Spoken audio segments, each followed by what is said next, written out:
And welcome to GIS Pathway. Today's tutorial is on using ArcToolbox tools in a batch process. It's a very essential thing if you want to do a similar process over multiple files.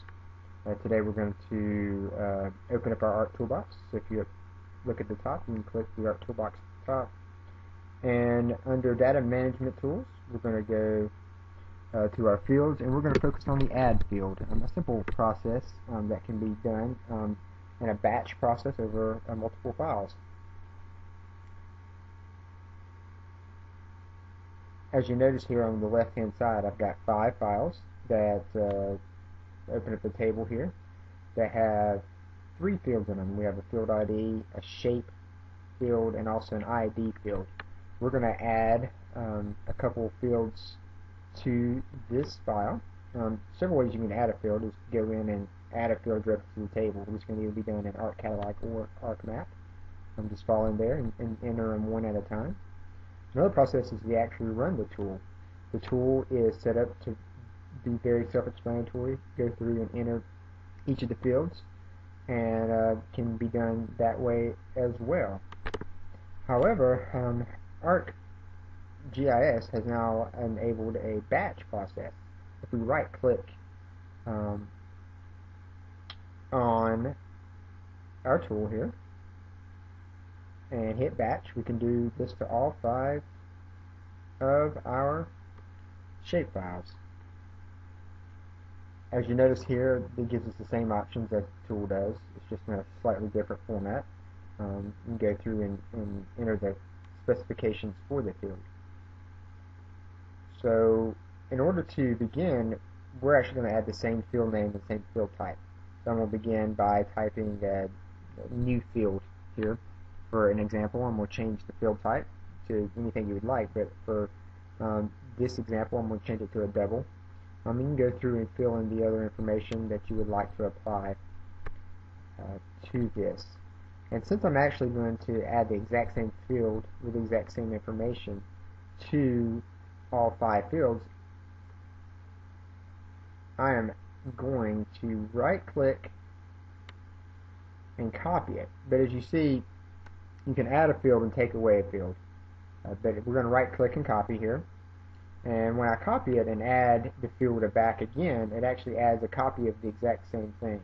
So I'm going to add it here 5 times, the same field, and you see the same information carries over. And the easiness of ArcCatalog allows you to drag and drop. Because on my screen I don't have the capability of showing everything, but here I'm going to drag and drop all 5 shape files into here, and as you see the names, they pop up: centerline, contours, then I've got some water and sewer files as well, and it carries all the way through. And then I'm actually going to add another field, and this is, you can find the ways you'd like to work with this. I'm going to copy and paste all 5 of them back in there. And as you see, it's adding the same field, but I'm actually going to go back in and add a new field too.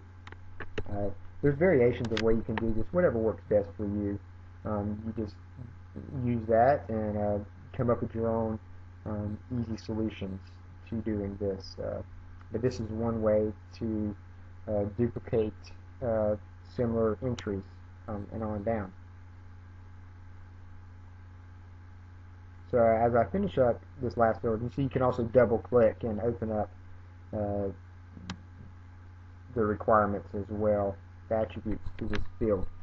So with that set, we have our new names and we have our tables or shapefiles that are receiving it. And remember, it doesn't necessarily have to be the same type. It can change all the way across.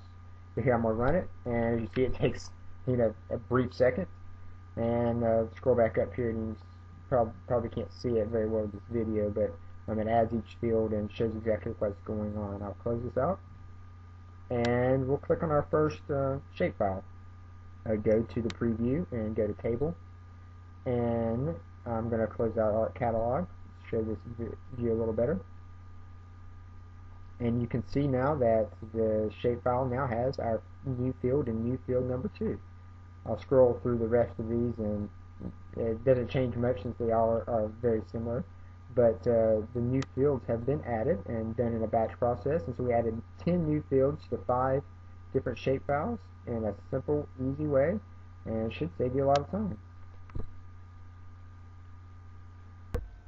If you enjoyed this video tip and would like more information on GIS, visit my website at gispathway.com. Thanks for watching.